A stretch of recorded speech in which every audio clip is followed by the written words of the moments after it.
الأنبياء والمرسلين وعلى آله وصحبه أجمعين أما بعد۔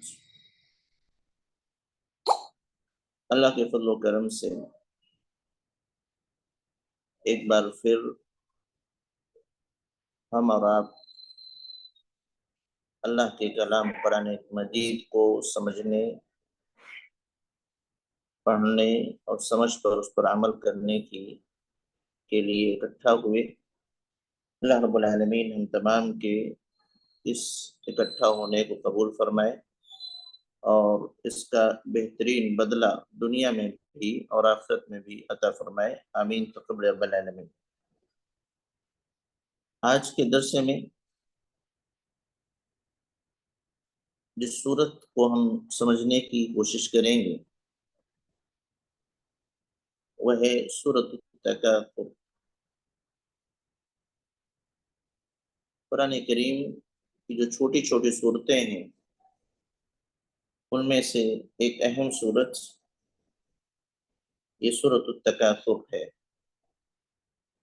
اس کا نام جیسا کہ آپ نے سنا التکاثر بھی ہے اور ساتھ میں الہاکم التکاثر بھی، دونوں قرآن احادیث نبویہ میں ذکر کیا گیا، التکاثر بھی اور الہاکم التکاثر، یعنی اس صورت کا دو نام، ایک التکاثر اور دوسرا ہے الہاکم التکاثر۔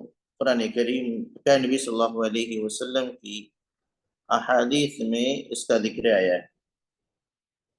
دونوں نام اس سورت کی پہلی آیت کریمہ سے ماخوذ ہے، یعنی الہاکم التکاثر ایک آیت ہے اس سورت کی، اسی میں ایک لفظ آئے التکاثر، تو پہلا نام اس سے ماخوذ ہے، دوسرا پوری سورت کا، پوری آیت کا نام الہاکم التکاثر، یہی سورت کا نام رکھ دیا گیا۔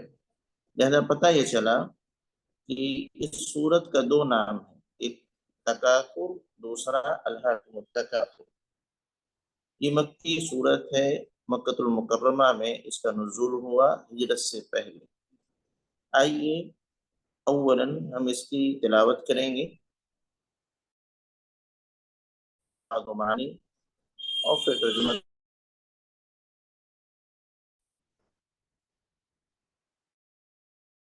کے پاس قرآن کریم کا مصحف موجود ہوگا اور بکس، تاکہ اس میں آپ ضروری چیزیں، معلومات نوٹ کر سکیں۔ اعوذ باللہ من الشیطان الرجیم، الرحمن الرحیم، ألهاكم التكاثر حتى زرتم المقابر، كلا سوف تعلمون ثم كلا سوف تعلمون، كلا لو تعلمون علم اليقين لترون الجحيم ثم لترونها عين اليقين ثم لتسألن يومئذ عن النعيم۔ بسم الله الرحمن الرحيم، ألهاكم التكاثر حتى زرتم المقابر، كلا سوف تعلمون ثم كلا سوف تعلمون، كلا لو تعلمون علم اليقين لترون الجحيم ثم لترونها عين اليقين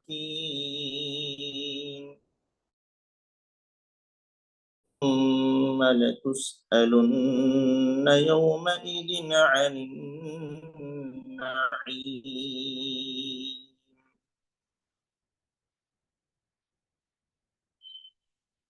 قرآن کریم کی یہ اہم صورت ہمیں ایک اہم پیغام دیتی ہے،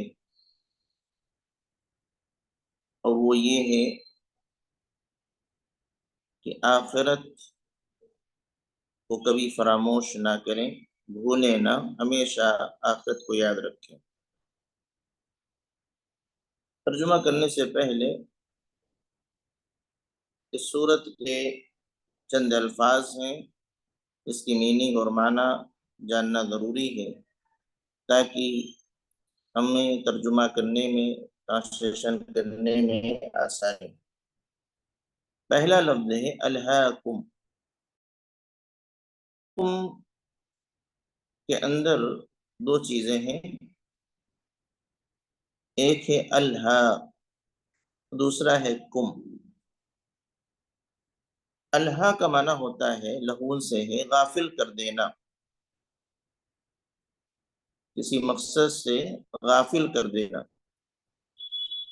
اور کم ایک ضمیر ہے، پروناؤن ہے، یو کے معنی میں۔ الہاکم، تم کو غافل کر دیا۔ الہا کے معنی غافل کر دینا، بھلا دینا۔ کم، تم کو، الہاکم، تم کو غافل کر دیا۔ التکاثر،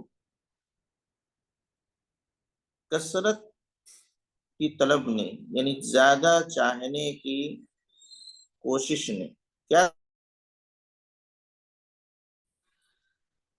مال زیادہ مل جائے، اولاد کی کثرت چاہے، گھر خاندان چاہے، یعنی ان تمام چیزوں کی کثرت نے تم کو غافل کر دے۔ ایک معنی یہ ہوا التکاثر، کسی چیز کا زیادہ طلب کرنا، زیادہ چاہنا، یہ مل جائے، یہ مل جائے، یہ مل جائے۔ کہ زیادہ چاہنے نے، زیادہ کی تلاش نے تم کو غافل کر دیا۔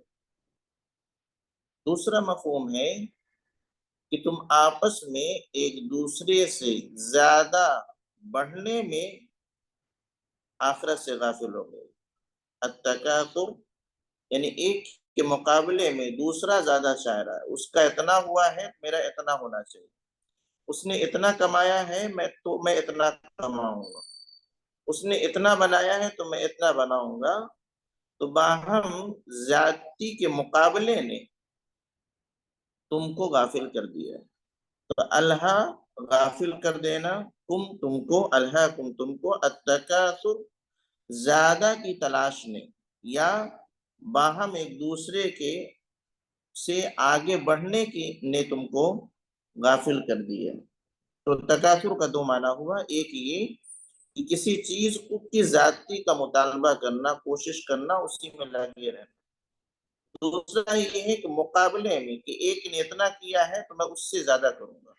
تو مقابلہ آرائی چل رہی ہے، مال کے سلسلے میں، اولاد کے سلسلے میں، خاندان کے سلسلے میں، عہدہ و منصب کے سلسلے میں، یا اسی طریقے سے گھروں کے سلسلے میں کہ اس نے اتنا بنایا ہے تو میں اتنا بناؤں گا۔ زرتم، حتی کا معنی یہاں تک کی، حتی یہاں تک کی۔ تم نے زیارت کر لیا، زرتم، تم نے زیارت کر لیا۔ المقابر، مقابر کا معنی ہے قبر، مقبرہ سے مقابر، قبرستان کو بولتے ہیں۔ زرتم المقابر، زرتم تم نے زیارت کر لیا، تم پہنچ گئے۔ المقابر قبرستان۔ کلا کے معنی ہوتا ہے ہرگز نہیں، ہوشیار، خبردار، اس طرح کا اس کا ترجمہ کیا جاتا ہے کہ کوئی اہم بات شروع کرنے سے پہلے عموماً کلا، ہرگز نہیں، اس طریقے کی جملہ بولتے ہیں، کلا، ہرگز نہیں۔ سوف، تعلمون تم جان لو گے، علم یعلم تم جان لو گے میں علم ہو جائے گا، سوفا مانا ان قریب یعنی جلدی ہی، ہرگز نہیں، ان قریب تم جان لو گے، کلا کا مانا ہرگز نہیں، سوفا ان قریب یعنی جلدی ہی، تعلمون تم جان لو گے۔ پھر دوسری آیت کریمہ میں بھی ثم کا مانا پھر، ثم کا مانا پھر، اور کلا کا مانا ہرگز نہیں، سوفا کا مانا ان قریب یعنی جلدی ہی، تعلمون تم جان لو۔ اگلی آیت کریمہ میں پھر کا لفظ کلا آیا، اس کا معنی بھی وہی، ہرگز نہیں، خبردار، لو، لو مانے کاش یا اگر، اگر، تعلمون تم جان لو گے، یہ تعلمون 3 مرتبہ آ چکا ہے، تیسری آیت کریمہ میں، چوتھی آیت کریمہ میں، اور اس 5ویں آیت کریمہ میں۔ تو تعلمون کا معنی تم جان لو گے، علم الیقین، علم مانے علم، یقین، یقینی علم یعنی ایسا علم جس میں کوئی شک نہیں، علم الیقین یقینی علم، ایسا علم جس میں کوئی شک نہ ہو، ڈاؤٹ نہ ہو۔ پھر اگلی آیت کریمہ ہے لَتَرَوُنَّ الْجَحِيمَ، قسم ہے کہ تم ضرور بھی ضرور دیکھو گے، لَتَرَوُنَّ قسم ہے تم ضرور بھی ضرور دیکھو گے، لَتَرَوُنَّ قسم ہے کہ تم ضرور بھی ضرور دیکھو گے۔ الجحیم، جحیم جہنم کا ایک نام ہے یا پھر آگ کا نام ہے، ایسی آگ جس کے شعلے بھڑک رہے ہیں۔ تو لَتَرَوُنَّ قسم ہے کہ تم ضرور بھی ضرور دیکھو گے، الجحیم یعنی جہنم یا آگ، دونوں سے مراد وہی ہے۔ ثم لترونها عین الیقین، ثم کے معنی پھر، لترونها یہ بھی وہی معنی، لترون قسم ہے کہ تم ضرور بھی ضرور دیکھو گے، ہاں اس کو، یہ پروناؤن ہے، ہاں اس کو یعنی جہنم کی طرف لوٹ رہا ہے، جحیم۔ عین الیقین، عین معنی ہوتا ہے آنکھ، اور یقین معنی یقین، عین الیقین یقین کی آنکھ سے، یعنی ایک دم آنکھوں سے دیکھو گے کہ دیکھنے کے بعد کوئی شک نہ رہے کہ ہم نے جہنم ہی دیکھا یا کوئی اور چیز دیکھی۔ تو عین الیقین یقین کی آنکھ سے دیکھو گے، مراد ہے کہ اپنے آنکھوں سے دیکھ لو گے، کوئی شک نہیں ہوگا اور دیکھنے کے بعد یقین ہو جائے گا۔ ثم پھر، لتسألن قسم ہے کہ تم ضرور بھی ضرور پوچھے جاؤ گے، لتسألن تم قسم ہے ضرور بھی ضرور پوچھے جاؤ گے، تم سے سوال کیا جائے گا۔ یومئذ، یومئذ کا معنی ہوتا ہے اس دن، یومئذ اس دن، عن النعیم، نعیم کے معنی ہوتا ہے نعمتیں۔ ثم پھر، لتسألن کی قسم ہے کہ تم ضرور بھی ضرور پوچھے جاؤ گے، یومئذ اس دن، عن النعیم نعمتوں سے متعلق، نعیم نعمت۔ تو یہ ہوا اس صورت میں موجود الفاظ کی میننگ یا معنی۔ الفاظ سے یا معنی کو سننے کے بعد عموماً ترجمہ کرنا آسان ہو جاتا ہے، اور بہت ساری آیات اگر آپ نے ذرا سی بھی کوشش کی ہوگی تو آپ کو ترجمہ آ گیا ہوگا۔ آئیے ترجمہ کرتے ہیں۔ بسم اللہ الرحمن الرحیم۔ الہاکم التکاثر، تم کو ایک دوسرے سے زیادہ حاصل کرنے نے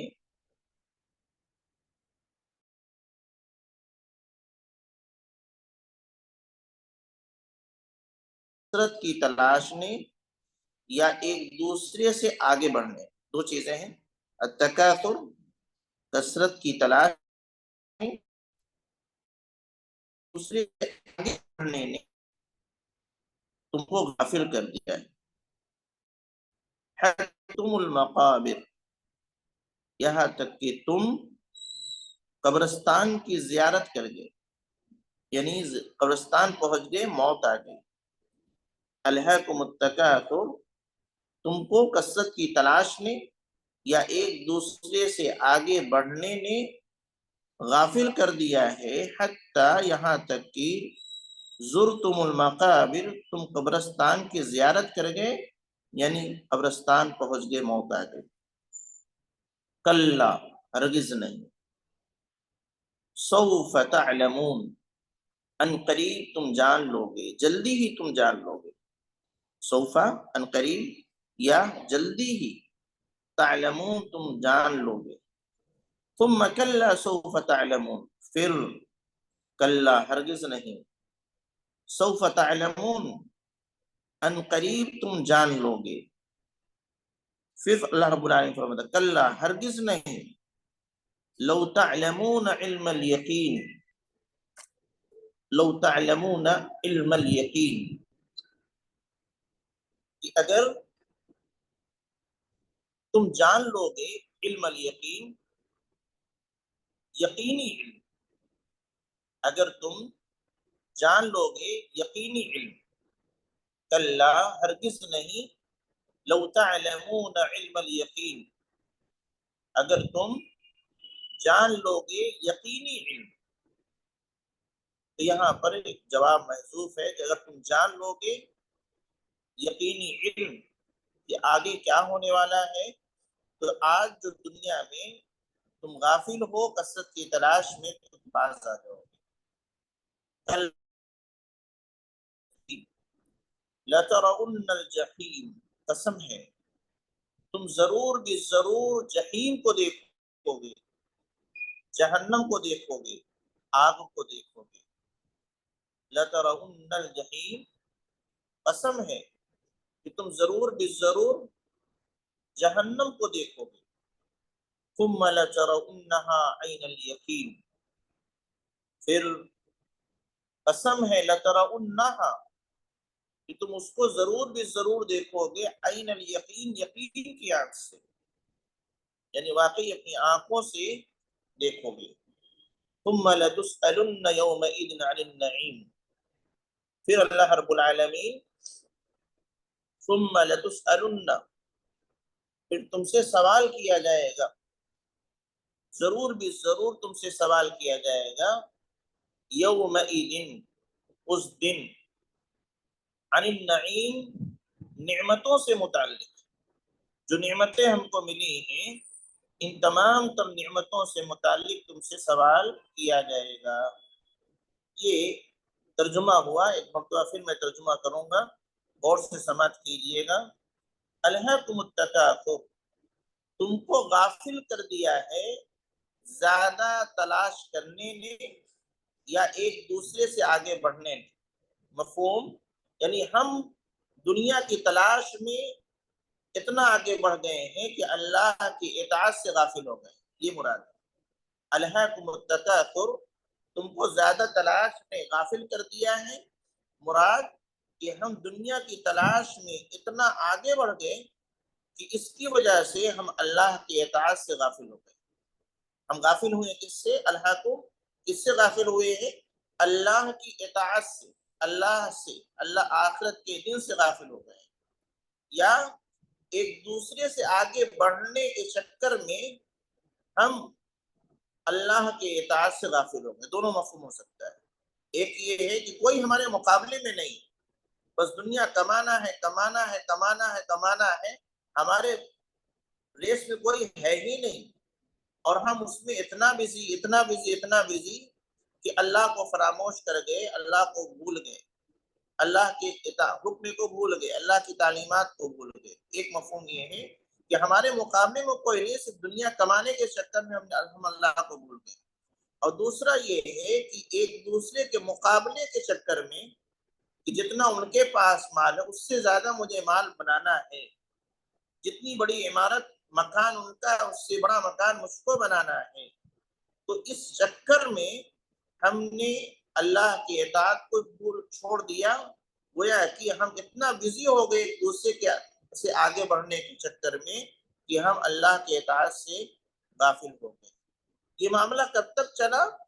حتی زرتم المقابر، یہ معاملہ چلا ہے یہاں تک کہ تمہیں موت آ گئی اور تم قبرستان کی زیارت کر لی، مراد یعنی پوری زندگی اسی میں لگے رہے اور اچانک آنکھ بند ہو گئی، موت آ گئی اور قبرستان پہنچ گئے۔ تو یہ دو آیت کریمہ ہوا۔ پہلی آیت کریمہ الہاکم التکاثر حتی زرتم المقابر، کہ تم کو زیادہ حاصل کرنے نے غافل کر دیا ہے اللہ کے اطاعت سے، یا ایک دوسرے سے آگے بڑھنے نے تم کو غافل کر دیا ہے اللہ کی اطاعت سے۔ حتی زرتم المقابر، یہاں تک کہ تمہیں موت آ گئی اور قبرستان کی زیارت کر لیے، یعنی دفن کر دیے گئے۔ اتنا کہنے کے بعد اللہ رب العالمین فرماتا ہے کلا، ہرگز نہیں، یہ اللہ کا انداز ہے، قرآن کریم کے انداز ہے، آگاہ کرنے کے لیے، جگانے کے لیے، کلا ہرگز نہیں، ہوشیار، سوف تعلمون، ان قریب تم جان لو گے، یعنی تم اس کے انجام کو جان لو گے کہ دنیا کمانے کے چکر میں اللہ کو فراموش کر دیے ہو، اس کا انجام کیا ہونے والا ہے، خبردار، ہوشیار، ان قریب جان لو گے، لہذا ابھی جو ہے اپنے آپ کو تیار کر لو اس انجام سے بچانے کے لیے کہ اللہ کے اطاعت سے غافل ہونے کا انجام کیا ہونے والا ہے۔ ابھی گرچہ خبر نہ ہو لیکن ان قریب جان لو گے۔ ثم کلا سوف تعلمون، اللہ پھر وہی بات جو دہرا رہا ہے اور کہتا ہے پھر کلا ہرگز نہیں، ہوشیار، خبردار، سوف تعلمون، ان قریب تم اس کے انجام کو جان لو۔ ان دو آیت کریمہ میں اللہ رب العالمین نے یہی بات کہی ہے کہ خبردار، ہوشیار، غفلت میں مت رہو، بیدار ہو جاؤ، کیونکہ ان قریب اس کا انجام تمہارے سامنے ہوگا۔ اور سچائی ہے کہ آنکھ بند ہونے کے بعد انجام سامنے آنے لگتا ہے۔ پھر اللہ رب العالمین ایک مرتبہ پھر آگاہ کرتا ہے کلا لو تعلمون علم الیقین، ہرگز نہیں، لو تعلمون علم الیقین، ان قریب جانو گے تو ایسا علم ہوگا کہ علم یقینی جس میں کوئی شک نہ ہو۔ کلا لو تعلمون علم الیقین، کہ جب اگر تم اس کو جانو گے علم یقین کے ذریعے سے، یعنی دیکھنے کے بعد جب ساری چیزیں سامنے ہوگی تو یقین ہو جائے گا کہ اللہ اب یہ معاملہ آ گیا، اس کا انجام یہ ہے۔ تو اگر جان لو گے تو ایسی صورت میں پھر جو ہے پچھتانا ہوگا کہ کاش کی ہم اللہ کی اطاعت سے غافل نہ ہوئے ہوتے، ہم دنیا کماتے لیکن اتنا کمانے میں بزی نہ ہوتے کہ اللہ کو فراموش کر دیں۔ اگلی آیت کریمہ صرف یہ نہیں ہے کہ انجام کو جان لو گے، بلکہ آگے یہ ہے کہ لَتَرَوُنَّ الْجَحِيمَ، قسم ہے کہ تم ضرور بھی ضرور جہنم کو دیکھو گے۔ لَتَرَوُنَّ الْجَحِيمَ، قسم ہے کہ تم ضرور بھی ضرور جہنم کو دیکھو گے۔ جہنم سے مراد جہنم، جہنم کی آگ۔ لَتَرَوُنَّ الْجَحِيمَ، قسم ہے تم ضرور بھی ضرور جہنم کو دیکھو گے۔ ثم لترونها عین الیقین، اللہ پھر فرماتا ہے پھر ضرور بھی ضرور تم اس کو دیکھو گے یقین کی آنکھ سے، یقین کی آنکھ سے، یعنی دیکھنے کے بعد اب بالکل شک نہیں رہ جائے گا کہ یہ جہنم ہے یا نہیں، ایک دم کلیئر ہو جائے گا۔ پھر آخری بات اس دن کیا ہوگا، آج ہم دنیا میں اتنا مصروف ہیں تو وہاں کیا ہوگا، ثم لتسألن یومئذ عن النعیم، پھر قسم ہے کہ ضرور بھی ضرور تم سے پوچھا جائے گا، لتسألن، قسم ہے تم سے پوچھا جائے گا، یومئذ، اس دن، عن النعیم، نعمتوں سے متعلق، اللہ رب العالمین نے جو نعمتیں دی ہیں ان نعمتوں سے متعلق تم سے پوچھا جائے گا۔ یہ ہوا ترجمہ، اور میں نے 2 مرتبہ اس کو ریپیٹ کیا تاکہ ہمیں اس کے معنی و مفاہیم سمجھ میں آئیں اور ہم بھی تھوڑی تھوڑی کوشش کریں اور کچھ ترجمہ ہو سکیں۔ آئیے دیکھتے ہیں کہ واقعتاً انسان کا حال کیا ہے، کیا واقعی لوگوں کو زیادہ کمانے کے نے غافل کر رکھا ہے، یا ایک دوسرے سے آگے بڑھنے کے چکر میں لوگوں نے اللہ کی اطاعت کو فراموش کر دیا ہے یا نہیں؟ یہ ایک ایسا سوال ہے کہ آپ پوچھے کسی سے بھی کہ زیادہ کمانے کے چکر میں لوگوں نے اللہ کو فراموش کر دیا یا اللہ سے غافل ہو گئے، مال کمانے نے ان کو اللہ سے غافل کر دیا، پوچھیں گے تو یقیناً سب کا ایک ہی جواب ہوگا کہ ہاں، لوگ کمانے میں اتنا بزی ہو گئے کہ اللہ کو بھول گئے۔ آپ چھوٹی سی بات، بہت بڑا مت دیکھیے، چھوٹی سی بات دیکھیے، ایک چھوٹی سی ہماری شاپ ہے اور اس کے ذریعے سے اللہ رب العالمین ہمیں رزق دیتا ہے، تو اس کمانے کے چکر میں نماز کا وقت ہو جائے گا، لوگ نہیں جاتے۔ کیوں؟ کمانا ہے، یہ بزنس کا وقت ہے، گراہک کے آنے کا وقت ہے، اس نے اللہ کی اطاعت سے غافل کر دیا۔ اور اسی طریقے سے انسان مطمئن کبھی نہیں ہوتا، مطمئن نہیں ہوتا، جتنا مل جائے اتنا کم۔ آج اتنا بنایا ہے کہ اتنی کی خواہش، اتنا بنا لیا تو اتنی خواہش، ایک شاپ ہے تو دوسری کی خواہش، ایک فلیٹ ہے دوسرے فلیٹ کی خواہش، خواہش انسان کی ختم نہیں ہوتی۔ نبی صلی اللہ علیہ وسلم نے فرمایا کہ اگر انسان کو ایک وادی بھر کر کے سونا دے دیا، یعنی ایک گراؤنڈ ہو اور پورے گراؤنڈ میں سونا بھر کے اس کو دے دیا جائے تو بھی وہ مطمئن نہیں ہوگا۔ ایک وادی کے بعد دوسرے وادی کی تلاش میں ایک دوسرے وادی مل جائے تو وہ اس کے ذریعے سے کام چلا لے۔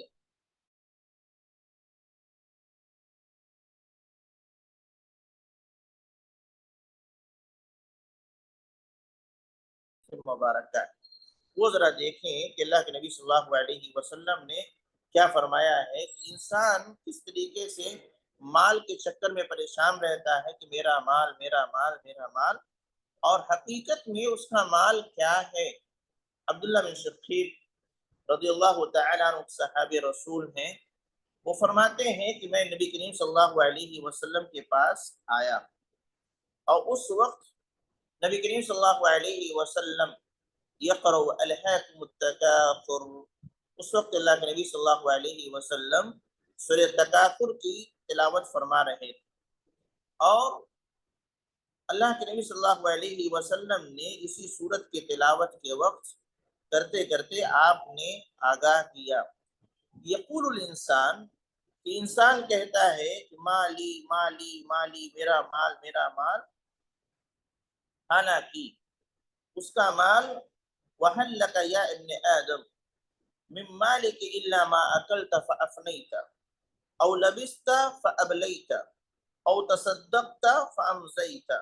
اللہ کے نبی صلی اللہ علیہ وسلم نے اس کی وضاحت فرمائی کہ انسان کے دیکھو کہ مال کے چکر میں اتنا پریشان ہے، وہ کہتا ہے یہ میرا مال ہے، یہ فلیٹ بنایا میرا مال ہے، یہ زمین جائیداد بنی میرا مال ہے، یہ شاپ میں نے بنائی یہ میرا مال ہے، اتنا بینک بیلنس ہے میرا مال ہے، اور اسی پیسے کے چکر میں مال کے چکر میں اتنا بزی ہو جا رہا ہے کہ وہ فراموش کر دیتا ہے اللہ کی اطاعت کو، اللہ کی تعلیمات کو، اللہ کے حکم کو۔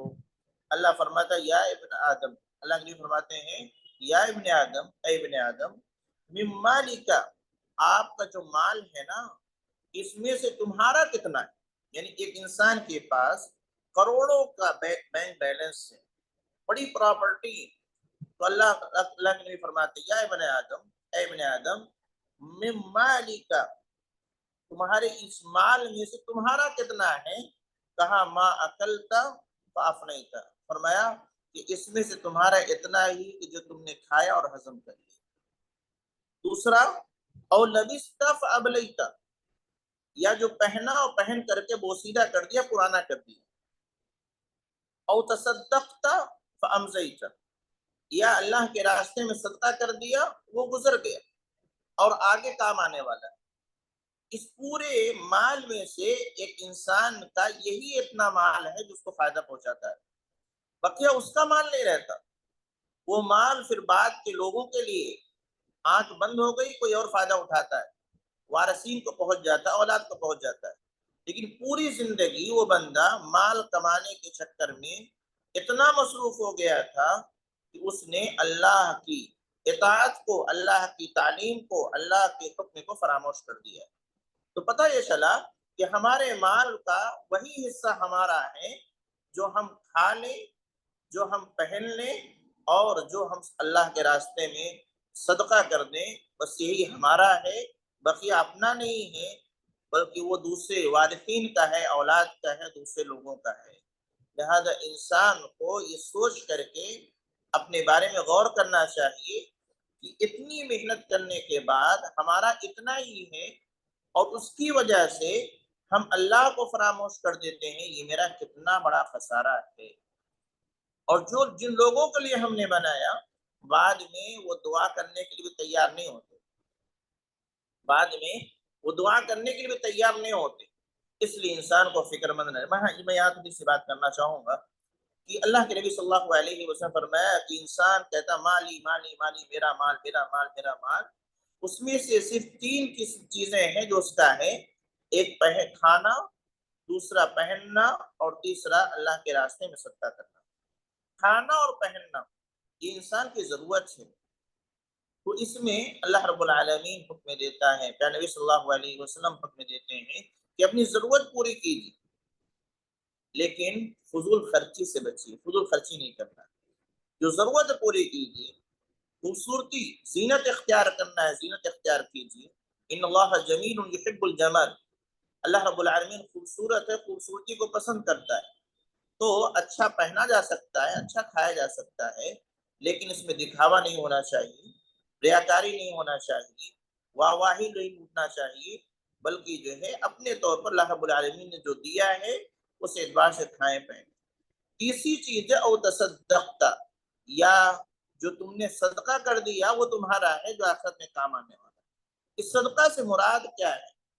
کیا صرف صدقہ کر دینا ہی ہمارا ہے، جو عموماً ہمارے یہاں مفہوم ہے کہ غریبوں کو دے دیا گیا، مدارس میں دے دیا گیا، اور اسی طریقے سے کسی کی مدد کر دی گئی، کسی کا علاج کرا دیا گیا؟ یقیناً وہ صدقہ ہے۔ صدقہ کا مفہوم اس سے بڑا ہے۔ ہم اپنے بال بچوں کو کھلاتے ہیں، یہ صدقہ ہے۔ بیوی بچوں کو کھلاتے ہیں، یہ صدقہ ہے۔ بچوں کی تعلیم و تربیت پہ خرچ کرتے ہیں، یہ صدقہ ہے۔ بچوں کے لباس پر خرچ کرتے ہیں، یہ صدقہ ہے۔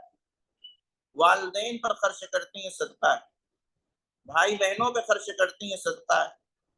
یعنی یہ ہمارے لیے آخرت میں ذخیرہ ہو رہا ہے، تو کیوں نہ ہم اپنے مال کو اپنی زندگی میں خرچ کر لیں؟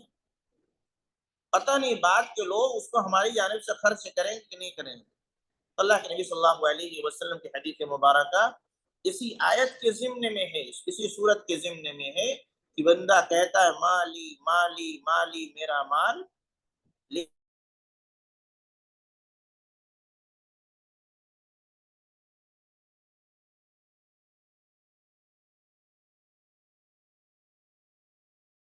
جتنا ہم کھا لیں، جتنا پہن لیں، جتنا اللہ کے راستے میں صدقہ کریں۔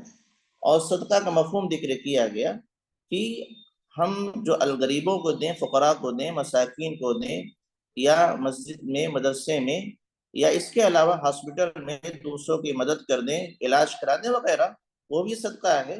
اور جو اپنے بال بچوں پہ خرچ کریں، بیوی بچوں پہ خرچ کریں، ان کے کھانا پینا پہننا، ان کی تعلیم و تربیت، اپنے بھائی بہنوں کی مدد میں، اپنے والدین پہ خرچ کریں، یہ سب صدقہ ہے، یہ سب کام آنے والا ہے۔ لہذا ہمیں مال کے کمانے میں اتنا مصروف نہیں ہو جانا چاہیے کہ اس کی وجہ سے ہم اللہ کو فراموش کر دیں، اور بعد میں پتہ چلے کہ جتنا کمایا وہ ہمارا تھا ہی نہیں، وہ تو دوسرے لوگوں کے فائدے کے لیے ہو گیا۔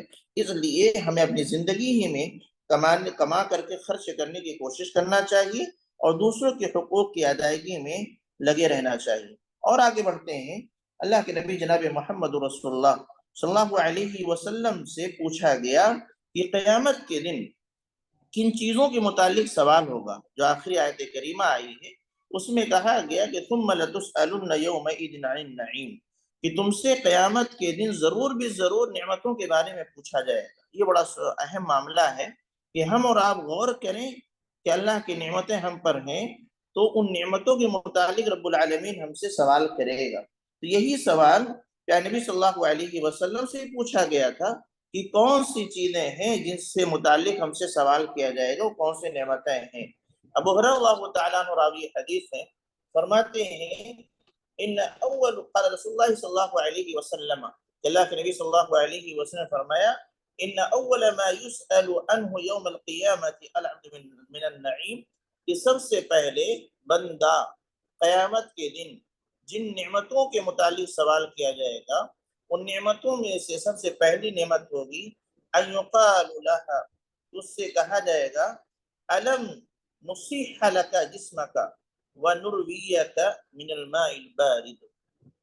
بہت ساری نعمتیں ہمارے پاس اللہ رب العالمین کی، اور قیامت کے متعلق قیامت کے دن ہر نعمت سے متعلق سوال کیا جائے گا۔ اللہ کے نبی فرماتے ہیں کہ سب سے پہلے جن نعمتوں سے متعلق سوال کیا جائے گا وہ دو ہیں۔ نمبر ایک، اللہ کہے گا الم نصیح لک جسمک، کیا ہم نے تمہارے جسم کو صحت مند نہیں بنایا تھا، بیماریوں سے نہیں بچایا تھا، تندرست نہیں رکھا تھا؟ نمبر دو، وَنُرْوِيَكَ مِنَ الْمَاءِ الْبَارِدِ، اور تمہیں ٹھنڈے پانی سے سیراب نہیں کیا تھا۔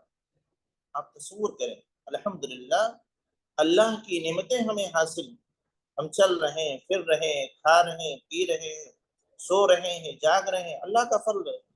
اس پر اللہ کی جتنا بھی شکر ادا کریں کم ہے، جتنا بھی شکر ادا کرے کم ہے۔ اور اس کے متعلق اللہ رب العالمین ہم سے سوال کرے گا، اللہ رب العالمین ہم سے پوچھے گا۔ تو یہ ایک تو صحت کے متعلق سب سے پہلے سوال ہوگا، دوسرا ہے جو ہم ٹھنڈا پانی پیتے ہیں، یعنی ایک گھونٹ دو گھونٹ پینے کے بعد ہمیں جو سیرابی حاصل ہوتی ہے، اس کے متعلق ہم سے پوچھا جائے گا۔ اور ہم روزانہ کتنے گھونٹ پانی پی رہے ہیں، کتنے قطرے ہمارے جسم کے اندر جا رہے ہیں، یہ اللہ کی نعمت ہے مسلمانوں، کہ اس کے متعلق سوال ہوگا۔ یہ پیارے نبی صلی اللہ علیہ وسلم نے ہمیں بتایا۔ یہ ہماری نگاہ میں معمولی چیز ہے، لیکن اگر ذرا تصور کریں کہ اگر یہ دو نعمتیں اگر ہماری زندگی سے ہٹا دی جائیں تو یہ زندگی ہماری ایک دم اجیرن ہو جائے، یعنی صحت ختم ہو جائے اللہ نہ کرے، اور پانی نہ ملے تو ہم زندہ نہیں رہ سکتے۔ اللہ رب العالمین نے اس نعمت کے متعلق سوال کیا۔ اب آپ تصور کریں کہ پوری اپنی زندگی کو کھنگال ڈالیں، یا ہم بیٹھے ہیں اپنے بارے میں غور کریں کہ ہمیں کن کن چیزوں کی ضرورت ہے، اور اللہ رب العالمین نے وہ تمام چیزیں ہم کو دی۔ ہمیں دیکھنے کی ضرورت ہے، آنکھ دی، سننے کی ضرورت ہے، الحمدللہ ہم سن رہے ہیں، سونگھنے کی ضرورت ہے، الحمدللہ ہم سونگ رہے ہیں، بولنے کی ضرورت ہے، اللہ کا فضل ہے کہ ہم بول رہے ہیں، ایسے ہی سانس لے رہے ہیں، چل رہے ہیں، پھر رہے ہیں، اور دیگر ضروریات ہیں، پھر کھانا ہے، پانی ہے، گھر ہے، سونے کی جگہ ہے، کپڑا ہے، اللہ رب العالمین کچھ نہ کچھ رزق دیا ہے۔ بے شمار نعمتیں ہم شمار نہیں کر سکتے۔ اللہ رب العالمین نے فرمایا وَإِن تَعُدُّوا نِعْمَةَ اللَّهِ لَا تُحْصُوهَا، کہ اگر اللہ کی نعمتوں کو شمار کرنا چاہو گے شمار نہیں کر سکتے۔ اتنی نعمتوں میں ہم گھرے ہوئے ہیں، ان تمام تر نعمتوں سے متعلق سوال ہوگا، اور یہاں صرف دو مثال دی گئی کہ ایک تو یہ ہے کہ صحت سے متعلق، اور دوسرا یہ ہے کہ ہم جو کچھ بھی ٹھنڈا پانی پیتے ہیں، پانی پیتے ہیں، اس کے متعلق سوال ہوگا۔ اس لیے اس کے متعلق ہمیں بیدار ہونا چاہیے۔ ایک روایت اور سناؤں گے اس سلسلے میں کہ اللہ رب العالمین کے یہاں سوال ہوگا نعمتوں سے متعلق، اور کیسی نعمت کن حالات میں ملی ہے، کیسے میں ملی ہے، اس کے متعلق پوچھا جائے گا۔ ابو ہریرہ اللہ تعالیٰ راوی حدیث ہیں، فرماتے ہیں خرج رسول اللہ صلی اللہ علیہ وسلم ذات یوم او لیلۃ، اللہ کے نبی صلی اللہ علیہ وسلم ایک دن نکلے، رات کے وقت یا دن کے وقت، فَإِذَا هُوَ بِأَبِي بَكْرٍ وَعُمَرٍ، بس اچانک ابو بکر اللہ تعالیٰ عنہ مل گئے اور عمر بن خطاب اللہ تعالیٰ عنہ مل گئے، تینوں لوگ نکل گئے۔ اور نکلنے کے بعد جب ملاقات ہوئی تو اللہ کے نبی پوچھا ما اخرجکما من بیوتکما هذه الساعة، کہ تم دونوں کو اس وقت کس چیز نے گھر سے نکلنے میں مجبور کیا؟ یعنی دونوں لوگ نکلے تھے، اللہ کے نبی نکلے ہیں اور ملاقات ہوئی دو جلیل القدر صحابی، ابو بکر صدیق رضی اللہ تعالی عنہ، عمر بن الخطاب رضی اللہ تعالی عنہ، دونوں سے ملاقات ہوئی ہے۔ تو اللہ کے نبی صلی اللہ علیہ وسلم پوچھتے ہیں کہ ارے اس وقت کیوں نکلے ہو، کیا وجہ ہے؟ انہوں نے جواب دیا قال الجوع، اللہ کے نبی بھوکے۔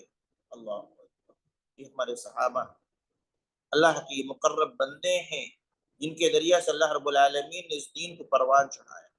اس امت محمدیہ کی تین بڑی شخصیات اعلیٰ، اللہ کے نبی، ان کے بعد ابو صدیق، اور ان کے بعد عمر فاروق اللہ علیہ، تین لوگ ہیں اور تین کے تینوں لوگ بھوکے ہیں اور بھوک کی حالت میں گھر سے نکلے۔ اس دور کو، ان کی زندگی کو دیکھ کر کے الحمدللہ ہمیں تو لگتا ہے کہ ہمیں کوئی تکلیف ہی نہیں، کوئی پریشانی نہیں، کھانے کو ہے، پینے کو ہے، رہنے کو ہے، ہمارے گھر ہیں، لوگوں سے ملاقاتیں اور سب کچھ تو ہے۔ تبھی الحمدللہ ہم اور آپ تصور کریں کہ اب کبھی ہماری زندگی میں ایسا آیا کہ ہم کو بھوک کی وجہ سے باہر نکلنا پڑا، کچھ مل جائے تو کھانے، الحمدللہ ایسی نوبت نہیں آئی کہ گھر میں کچھ نہ ہو باہر نکلنا پڑے، کچھ نہ کچھ رہا ہے۔ تو وہ اللہ کے نبی صلی اللہ علیہ وسلم نکلے ہیں، ابو بکر صدیق رضی اللہ تعالیٰ نکلے ہیں، اور خطاب اللہ تعالیٰ نکلے ہیں، کیونکہ گھر میں کچھ کھانے کو نہیں تھا، بھوک لگی تھی، کچھ ملے تو کھائیں۔ چنانچہ بہرحال ایک صحابی کے یہاں پہنچے، ان کے یہاں پہلے سے معاملہ تھا، تو تینوں لوگوں نے کھایا۔ اس مجبوری کی حالت میں تینوں لوگ نکل کر دوسرے کے یہاں کھائے اور جانے کے بعد، کھا لینے کے بعد فلما ان شبعوا ورعوا، جب ان لوگوں نے کھانا کھا کر کے آسودہ ہو گئے، سیراب ہو گئے، پیٹ بھر گیا، پانی پی لیے، پیاس بجھ گئی، تب قال رسول اللہ صلی اللہ علیہ وسلم لأبی بکر وعمر، تب اللہ کے نبی صلی اللہ علیہ وسلم نے اور صدیق اللہ تعالیٰ اور عمر بن خطاب اللہ تعالیٰ عنہ سے کہا والذی نفسی بیدی، قسم اس ذات کی جس کے ہاتھ میری جان، یعنی اللہ کی قسم، لَتُسْأَلُنَّ عَنْ هَذِهِ النَّعِيمِ يَوْمَ الْقِيَامَةِ، کہ اللہ کی قسم ضرور بھی ضرور قیامت کے دن کس نعمت کے متعلق سوال کیا جائے۔ کون سی نعمت؟ کہ بھوک لگی تھی، کھانے کو کچھ نہیں تھا، گھر سے مجبور ہو کے نکلے تھے اور کہیں جا کر کے کھائے ہیں، جان بچی ہے، تو جان بچانے کے لیے جو کھانا کھا لیا، جو پانی پی لیا، اللہ کے نبی قسم کھا کے فرماتے ہیں کہ اس کے متعلق سوال کیا جائے کہ اخرجکم من بیوتکم الجوع، کہ تم کو بھوک نے تمہارے گھروں سے نکالا تھا، ثم ترجعوا حتى اصابکم هذا النعیم، یہاں تک اس حالت میں واپس لوٹ رہے ہو کہ تم کو یہ نعمتیں مل گئی۔ یعنی ایسا نہیں ہے کہ ان نعمتوں کے متعلق سوال کیا جائے گا کہ اضافی ہے، ایکسٹرا ہے، نہیں، ضرورت سے متعلق جو نعمتیں ہیں جن سے ہماری ضرورت پوری ہوتی ہے، ان کے متعلق بھی سوال ہوگا۔ یعنی صرف یہ نہیں ہے کہ ہمارے پاس اشترا ہے اس کے متعلق سوال کیا جائے گا، یہ مال کیوں رکھے ہو، نہیں، وہ تو بات کی بات ہے۔ ہم اپنی ضرورت کو پوری کرنے کے لیے جن نعمتوں کو استعمال کرتے ہیں، ان نعمتوں سے متعلق بھی سوال ہوگا۔ ہم نے جو کھایا ہماری ضرورت تھی، اس کے متعلق سوال، ہم نے جو پیا یہ ہماری ضرورت تھی، اس کے متعلق سوال، ہم جو دیکھ رہے ہیں ہماری ضرورت ہے، اس کے متعلق سوال، ہم جو سن رہے ہیں یہ ہماری ضرورت ہے، اس کے متعلق سوال، ہم جو پہنے ہوئے ہیں یہ ہماری ضرورت ہے، اس کے متعلق سوال، یعنی ضرورت کی چیزوں سے متعلق یہ سوال رب العالمین کرے گا۔ اس لیے ہمیں اس سلسلے میں اپنے آپ کو آزاد نہیں سمجھنا چاہیے۔ آخری بات اس سلسلے میں کرنا چاہوں گا، آخر اللہ کیوں سوال کرے؟ جب مال میرا ہے، میں جیسے چاہوں پہنوں، اللہ کیوں پوچھے؟ ایک سوال ہے بھائی، اگر آپ کا مال ہے، آپ خرچ کر رہے ہو، تو میں کیوں پوچھوں کہ آپ نے ایسا کیوں نہیں کیا، ایسا کیوں کیا؟ یہ در حقیقت اللہ رب العالمین کا ہم سے اور آپ سے سوال کرنا اس بات کی دلیل ہے کہ مال ہمارا نہیں۔ اگر ہمارا مال ہوتا تو اللہ ہم سے سوال نہ کرتا۔ یہ اللہ کا مال ہے، اور اللہ نے ہمیں امانت کے طور پر دیا ہے، اور جب امانت کے طور پر دیا ہے تو اس کو ہم ویسے ہی خرچ کریں گے جیسا اللہ بتایا، اس کے بتائے ہوئے طریقے سے ہٹ کے خرچ کریں گے تو پھر ہم جواب نہیں دے پائیں گے۔ مثال لے لیں کہ آپ نے کسی کو چند ہزار روپے دیے اور اس کو بتائے ہیں کہ اس کو یہاں خرچ کرنا ہے، تو آپ اس جو اپنی جانب سے چند ہزار روپے اس کو دیے ہیں، ان چند ہزار روپے سے متعلق سوال کرنے کا حق رکھتے ہیں، اتھارٹی آپ کے پاس۔ ان چند ہزار کے علاوہ بقیہ جو اور ہیں اس سے آپ سوال نہیں کر سکتے۔ یہ اللہ کا سوال کرنا اس بات کی دلیل ہے کہ مال کے مالک ہم نہیں ہیں، بلکہ اللہ ہی مالک ہے۔ ہم کو صرف امین بنایا ہے، امانت دار بنایا ہے، اللہ نے مال دیا ہے ہمارے ہاتھ میں کہ ہم اس کو اللہ رب العالمین کے بتائے ہوئے طریقے کے مطابق خرچ کریں۔ بہرحال اس صورت کا جو پیغام ہے وہ یہ ہے، سب سے پہلی چیز یہ ہے کہ دنیا طلب کرنے کے چکر میں آخرت کو فراموش نہ کریں۔ دنیا طلب کریں، دنیا کمائیں، یہ دنیا کمانا اسلام اس سے منع نہیں کرتا، لیکن یہ کہہ رہا ہے اسلام کہ کماتے کماتے اللہ کو مت بھولنا۔ یہ پہلا پیغام ہے کہ ایسا نہ ہو کہ دنیا کمانے کے چکر میں اللہ سے اتنے غافل ہو جائیں کہ اچانک موت آ جائے اور اللہ کے لیے کچھ نہیں کیا۔ تو پہلا پیغام کہ دنیا کمانے کے چکر میں اللہ کو فراموش نہ کریں، دنیا کمائیے اور اللہ کو بھی یاد رکھیے، دنیا کمائیے، اللہ کی بھی عبادت کیجیے، دنیا کمائیے اور اس کمائی کا شکرانہ ادا کیجیے۔ اللہ رب العالمین نے قرآن حکیم میں فرمایا وَلَا تَنْسَ نَصِيبَكَ مِنَ الدُّنْيَا، دنیا میں جو کچھ بھی آپ کو ملا ہے اس کے جو حصہ تمہارا اس کو مت بھولو، کماؤ، محنت کرو، لیکن اسی مال کے ذریعہ سے آخرت بھی بنا، اسی مال کے ذریعہ سے آخرت بنا۔ دوسرا پیغام ہے کہ ہمارا مال جتنا بھی ہم کماتے ہیں وہ ہمارا مال نہیں، بلکہ ہمارا مال صرف اتنا ہے جو ہم کھا لیں، جو ہم پہن لیں، جو ہم صدقہ کریں۔ صدقہ کا مفہوم بڑا وسیع، کوئی غلط فہمی نہیں ہونا چاہیے کہ بھائی ہم کو سب لے جا کر کے غریبوں کو دینا، نہیں۔ صدقہ یہ ہے کہ ہم کھائیں، ہم اپنے بال بچوں کو کھلاتے ہیں، ان کو پہناتے ہیں، ان کی تعلیم و تربیت، اپنی بیوی پہ خرچ کرتے ہیں، اپنے والدین پہ خرچ کرتے ہیں، بھائی بہنوں پہ خرچ کرتے ہیں، یہ سب صدقے میں شمار۔ تیسرا پیغام یہ ہے کہ نعمتیں جتنی بھی ہم کو ملی اس کے متعلق ہم سے سوال کیا جائے گا، اور نعمتوں سے متعلق سوال کا مطلب یہ ہے کہ ہم اس کے جواب کی تیاری کریں۔ جواب کی تیاری کیا ہوگی کہ ان نعمتوں کا صحیح استعمال کریں۔ آنکھ ملی ہے تو صحیح استعمال، صحیح جگہ دیکھیں، کان ملا ہے صحیح چیزیں سنیں، ناک ملی ہے اچھی چیزیں سونگیں، زبان ملی ہے تو اچھی بات کریں، منہ ملا ہے کھانے کے لیے تو اچھی چیزیں کھائیں۔ ایسے ہی جو بھی نعمت ہے اس کا صحیح استعمال کریں، اگر صحیح استعمال کرتے ہیں تو یہ اس کا شکریہ ہوا، شکرانہ ہوا، اور پھر رب العالمین کے یہاں اس کا صحیح جواب دے پائیں۔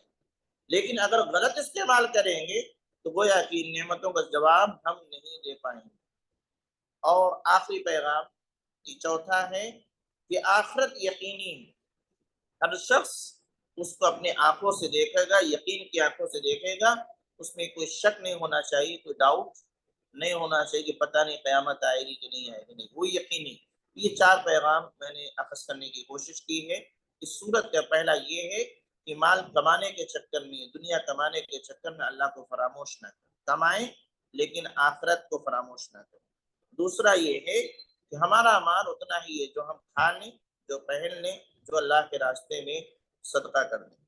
اور تیسرا یہ ہے کہ نعمتوں سے متعلق سوال کیا جائے گا، اور ان سوالوں کا جواب دینے کے لیے یہی ہے کہ آج سے ہم تیاری کریں۔ تیاری یہ ہے کہ ہم نعمت کو اللہ کے بتائے ہوئے طریقے کے مطابق استعمال کریں۔ اور چوتھا پیغام یہ ہے کہ آخرت یقینی ہے، حساب و کتاب ہونا ہے، جنت و جہنم کا فیصلہ ہونا ہے، لہذا اس کے لیے تیاری کرتے رہیں۔ اللہ رب العالمین نے جو کچھ کہا ہے اس کے مطابق۔